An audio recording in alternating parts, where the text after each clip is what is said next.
சோழ நாட்டு தேவார பாடல் பெற்ற காவிரி தென்கரை தலங்கள்ல 6வது தலமும், 123வது தேவார பாடல் பெற்ற தலமுமான திருச்சிராப்பள்ளி தாயுமானவர் கோவில்.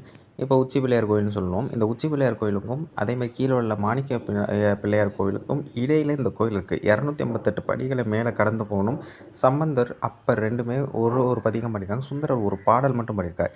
இறைவி பேர் மட்டுவார் குழலி, இறைவன் பேர் தாயுமானவர்.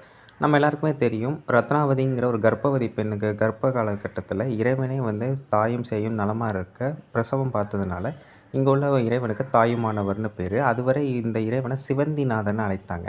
திரிசிரன் அப்படிங்கிற ஒருத்தன் 3 தலைகளை கொண்ட அசுரன் வழிபட்ட காரணத்தினால திரிசிரபுரம் அப்படிங்கிறது திருச்சிராப்பள்ளி அப்படின்னு மாறியதாக சொல்லுவாங்க.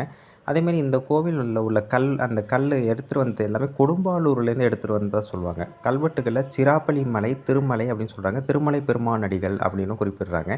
எண்ணற்ற தகவல் கொண்ட கோவில்ங்க அது. அதெல்லாம் நான் கம்யூனிட்டி போஸ்ட்ல சொல்றேன்.